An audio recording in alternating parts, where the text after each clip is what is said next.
Hello, everyone, and welcome to Audio Listener. In today's English listening lesson, you will hear a daily conversation between two people. The English level is intermediate, so try to focus on understanding the ideas, not every single word. Relax, listen carefully, and enjoy the conversation. Good morning, Daniel. You look a bit tired today. Did you sleep well? Good morning, Emma. Honestly, not really. I went to bed late last night because I was thinking about work and some personal things. My mind just wouldn't slow down. I know that feeling very well. Sometimes, even when we are physically tired, our thoughts keep us awake. Was something specific bothering you? Yes, actually.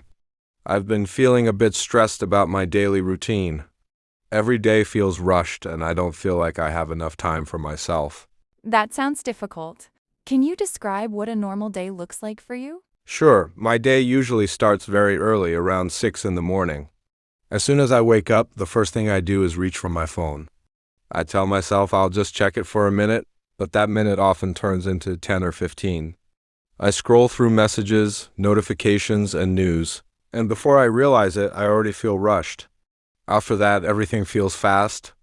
I get ready quickly, eat a very simple breakfast sometimes.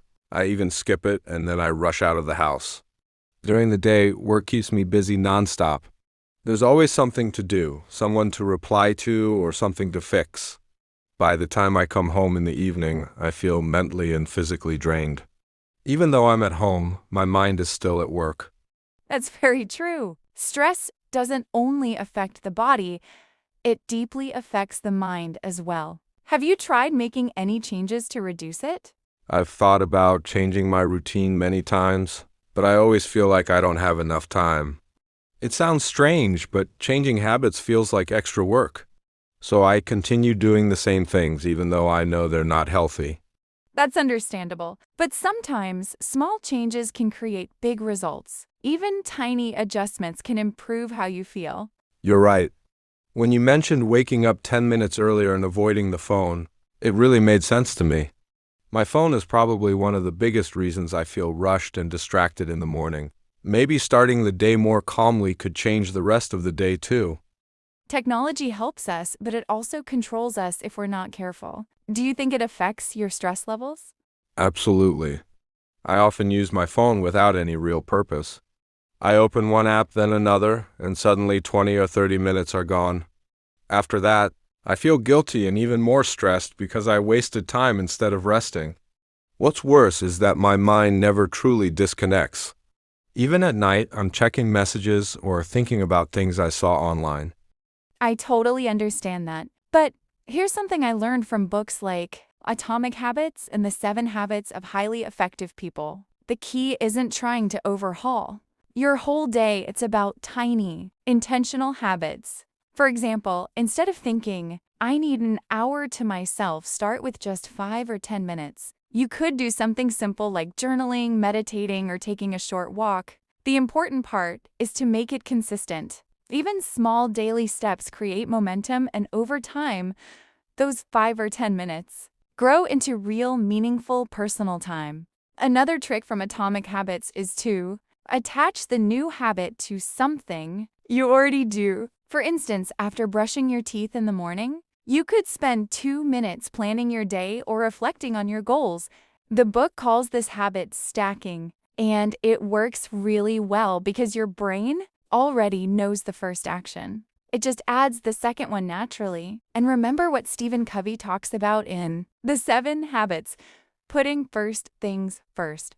That means protecting your personal growth time as something important, not optional. If you treat it like it's essential, not selfish, it becomes easier to do consistently. Wow, that actually makes a lot of sense. I've been thinking I need big blocks of time to grow, but I guess even small, regular actions count. Habit stacking sounds doable. I could try it tomorrow morning. Exactly. Start tiny, make it regular, and be kind to yourself. Even small steps repeated over time can create real change. I like that idea. I think I've also been thinking about personal development the wrong way. I wanted instant results, and that's why I felt frustrated or lazy. Yes, that's a very common trap. James Clear talks about this in Atomic Habits. Focus on systems, not goals. If you build a system for growth small, daily actions, you automatically get results over time. The goal isn't to rush, it's to create the right daily habits.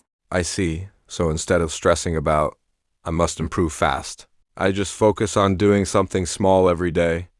Over months, it adds up.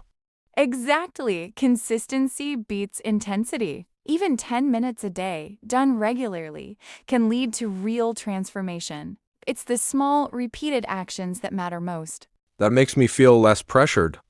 I was always thinking that I needed big blocks of time to grow, but even small daily steps count.